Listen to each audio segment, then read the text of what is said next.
Hi Fire Signs, Aries, Leo, Sagittarius. Welcome to Mr. Queen PH. At ito ang inyong daily gabay for February 18, 2024. This is a general reading. Just take what resonates. Watch your Sun, Moon, Rising, Venus for other messages. And thank you sa lahat ng mga sumusuporta dito sa ating channel. Just a reminder, gamitin nyo lamang ang reading na to bilang gabay. Pa-follow, like na rin ang ating Facebook at TikTok. Lahat po yan, Mr. Queen PH. And please like, share, subscribe para lagi kayong updated sa ating mga readings. Turn on post notifications na rin. And of course, please check out my Shopee. Available ang mga protection and prosperity items, bracelets, zodiac sign bracelets, and many more. Link on the description. And kung kayo ay interesado sa private reading, lahat ng information nasa description, paki-check na lang po kung paano mag-book. Okay, gabay for you. Fire signs, Aries, Leo, Sagittarius. Let's see. Acceptance. O, maaring meron kayong itatanggapin na sitwasyon ngayon. Malakas ang inyong loob. And self-love. Okay. So, maaring nagkaroon kayo ng mga sitwasyon in the past na pinaglaban nyo naman. Oo. Kaya lang maaring may mga bagay na hindi na kayo kontrolado. So, ngayon, in-accept nyo na maaring hindi talaga para sa inyo. Kumbaga, in-accept nyo yung situation. And now, you are focusing on yourself. Sarili mo. Kasi, na-realize mo na you cannot control everything. No? You can only control yourself. Pero yung ibang tao, hindi. So, tinanggap na mo na yung mga bagay na hindi mo kayang baguhin para sa ibang tao. So, ngayon, it's about time to focus on yourself. You have the Death card. So, this is new beginnings, transformation, endings, and new beginnings. With the Ten of Cups, this is happiness, no? Kung ano man yung mga challenges na pinagdaanan mo in the past, the moment na tinanggap mo na ganito talaga yung sitwasyon, wala kang magagawa, doon ka makakaramdam ng peace of mind, ng happiness.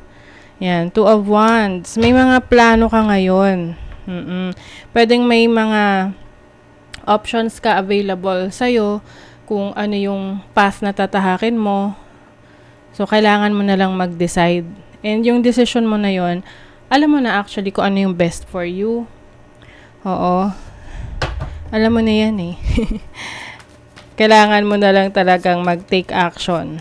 And yung iba, pwedeng may bago kayong trabaho, bagong business, bagong career path, or basically a new life, no?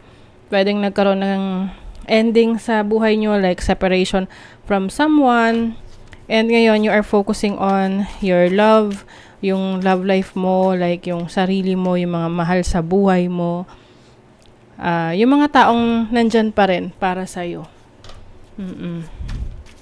Let's see your money, career, finances. You have the Wheel of Fortune. Oh, yung ganda. Okay. Wheel of Fortune, this is karma, this is destiny.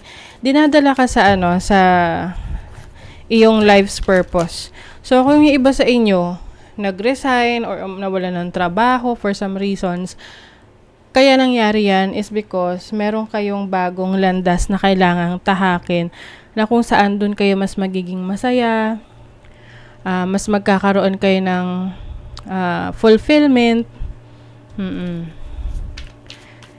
At yun ay in alignment of your destiny. Diba? Oh, tingnan nyo naman. Merong Six of Wands which is about triumph. So, matagumpay ito para sa inyo. Merong ngayon you are being a center of attention. Maraming nakakapansin sa'yo ngayon.